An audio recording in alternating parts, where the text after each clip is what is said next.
கிரீடம் இருக்கோ இல்லையோ, இதை தங்கத்தில் வாங்கி சுவாமிக்கு சாத்துறது, வெள்ளியில் வாங்கி சாத்துறது அப்படின்னு வச்சுருக்காங்க. சாத்துறதுங்கிறது என்ன விசேஷம்? சுவாமிக்கு கிரீடம் வாங்கி சாத்தினா என்ன பிரயோஜனத்துவம் அப்படின்னா, பதவி கிடைக்கும்னு சொல்கிறார். அரசு பதவி. அந்த காலத்துல எல்லாம் ஒரு சேர சோழ பாண்டிய மன்னன் அப்படின்னு சொல்லும்போது எல்லாமே நம்ம தமிழகத்தை சுற்றியே ஒரு 4-5 தலைமுறை இருந்திருக்கு. அவள்லாம் ஒருத்தருக்கு ஒருத்தர் ஏதாவது யுத்தம் பண்ணிகிட்டே இருப்பா. அதில் ஒருத்தருடைய முடியை ஒருத்தர் இறக்கின்றே இருப்பா. அந்த இறக்கப்பட்ட ராஜாவானவன் திருப்பியும் அந்த பழைய நிலையை அடைவதற்கு பல்வேறு வழிபாடுகளை செய்கிறார்கள்.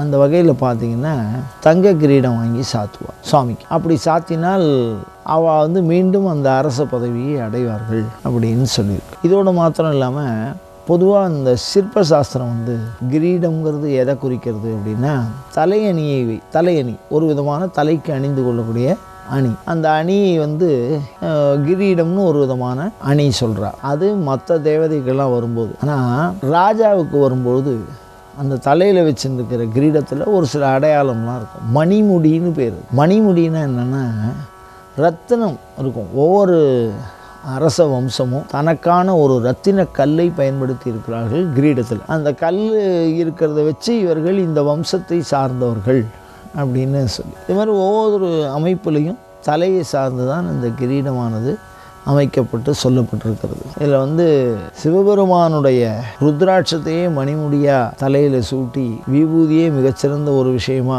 பிரசாதமாக ஏற்றுண்டு ஸ்நானமாக பண்ணி ஒரு நாயன்மார் அவர் கிரீடமாக அணிந்து கொண்டு இந்த நாட்டை ஆண்டார். ருத்ராட்சத்தையே கிரீடமாக பண்ணி போட்டுருக்கா. பஞ்சாட்சர ஜபம் ருத்ராட்சம் விபூதி அப்படின்னு சொல்லும்போது ருத்ராட்சத்தை கிரீடமாக பயன்படுத்தி ஒருத்தர் ஆட்சியை செஞ்சுருக்கார். அதே மாதிரி சில இடங்களில் கிரீடத்துக்கு பதிலாக பட்டம் கட்டுறதுன்னு சொல்லுவாள். அதை வச்சா அவளை ஒரு பதவியாக அங்கீகரிக்கப்பட்டது அப்படின்னு சொல்லி தலையில் ஒரு முண்டாசு மாதிரி ஒரு விதமாக கட்டுவாள். அதை பட்டம் கட்டுறதுன்னு சொல்கிறான். அந்த வகையில் கிரீடமானது ஒரு பதவியை சூட்டுவதாக அமைவதோடு மாத்திரமில்லாமல் ஒரு ராஜ வம்சத்தை குறிப்பிடுவதாகவும் அரச பதவியை அங்கீகரிப்பதாகவும் தேவர்களுக்கு நித்தியத்தன்மை கொண்டதாகவும் அமைவதை நாம் காண்கிறோம்.